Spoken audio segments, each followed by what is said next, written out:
Bonjour, moi je suis Vassili Beyas, je suis responsable opérationnel pour la société Technilum qui conçoit et fabrique du mobilier urbain d'éclairage en aluminium à haut niveau de service. Alors Technilum, c'est une société qui existe depuis 1971, donc on a un peu plus de 50 ans, et qui est composée d'un peu plus d'une cinquantaine de salariés implantés à Béziers dans l'Hérault. Alors, les risques auxquels on est exposé, c'est d'abord le bruit, puisqu'on est dans des ateliers dans lesquels on fabrique avec des machines-outils. Ensuite, on va avoir un risque de projection, puisque les copeaux qui sont générés peuvent être projetés par l'utilisation de la soufflette.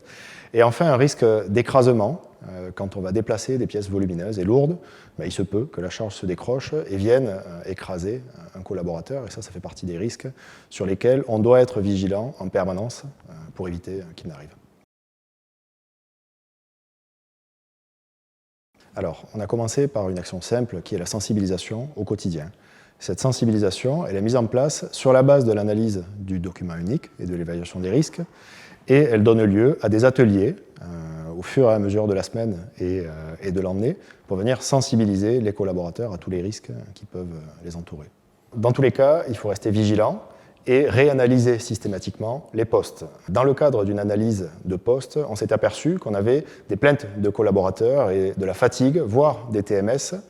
Et à l'aide d'un tiers ergonome qui est venu nous accompagner dans la démarche, on a pu identifier que la mise en place d'un exosquelette allait améliorer la situation. Et donc sur 3 postes, nous avons mis en place des exosquelettes qui permettent d'alléger la pénibilité et la fatigue à la fin de la journée pour les collaborateurs.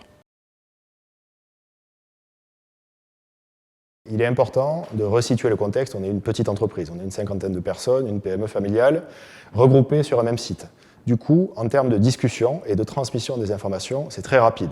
Les informations descendent et remontent rapidement, mais pour ça, on a mis en place un rituel 2 fois par semaine où déjà, tous les matins, tous les chefs d'équipe font un point pendant 5 minutes sur les thématiques que sont la sécurité, la qualité et l'efficacité de l'entreprise.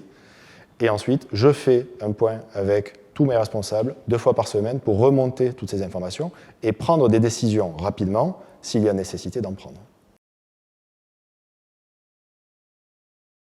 Aujourd'hui, le rôle de l'employeur, il est, je pense, très bien encadré par le Code du travail qui fixe l'impératif et le niveau minimum à atteindre.